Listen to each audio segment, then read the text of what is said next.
मेघालय आणि जम्मू काश्मीरचे माजी राज्यपाल सत्यपाल मलिक उद्धव ठाकरेंच्या भेटीसाठी मातोश्रीवर दाखल झालेत। इंडिया आघाडीसोबत इतर राजकीय विषयांवर दोघांमध्ये चर्चा होणार असल्याची माहिती आहे।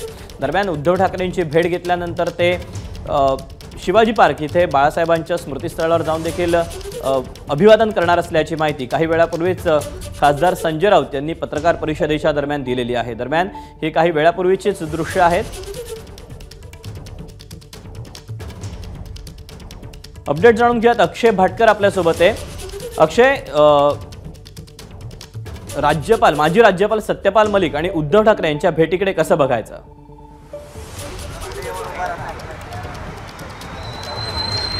नक्कीच ही महत्त्वपूर्ण बैठक आहे आणि ही जी भेट होती ती मातोश्रीवर होते। उद्धव ठाकरे आणि त्यांच्याबरोबर संजय राऊत देखील या भेटीच्या दरम्यान इकडे उपस्थित आहेत।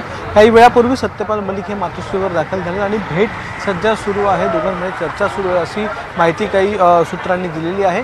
खरं म्हणजे काल सत्यपाल मलिक मुंबईमध्ये एका कार्यक्रमाला होते, त्यावेळेस त्यांनी एका विधानाने भाजप आणि महायुतीला ठोकलं, अक्षरशः त्यांच्यावर टीका केलेली आहे। त्यांनी असं म्हटलं की येणारे जी विधानसभा निवडणूक आहे त्या विधानसभा निवडणुकीचे जे परिणाम असेल किंवा त्याचा जो रिझल्ट आहे तो बीजेपीला सगळ्यात मोठा धक्का असेल आणि त्यांचे डोळे उघडे करणारा हा रिझल्ट असणार आहे। त्यामुळे काल ज्यावेळी ते महाराष्ट्रात आले तेव्हापासूनच त्यांनी बीजेपीच्या विरोधात, महायुतीच्या विरोधात या ठिकाणी आपलं मत मांडायला सुरुवात केली होती। त्यांनी असं देखील सांगितलं होतं की येणाऱ्या महाराष्ट्रामध्ये विधानसभेच्या निवडणुकीमध्ये पुन्हा एकदा महाविकास आघाडी जी आहे ती सत्तेमध्ये येणार आहे असं देखील त्यांनी भाकीत केलेलं आहे। त्यामुळे आज ज्यावेळी ते उद्धव ठाकरे यांना भेटले त्यावेळी इंडिया आघाडीच्या संदर्भात एक महत्त्वाची बोलणी हे सध्या सुरू आहे असं देखील काही सूत्रांनी माहिती दिलेली आहे।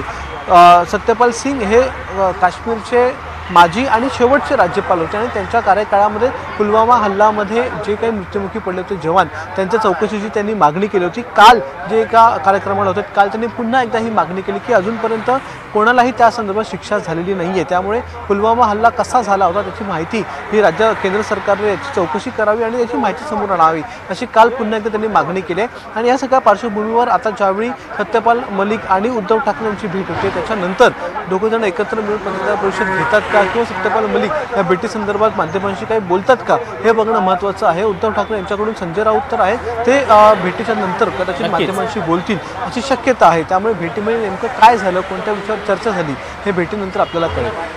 अक्षय, धन्यवाद दिलेल्या सविस्तर माहितीबद्दल। एबीपी माझा, उघडा डोळे बघा नीट।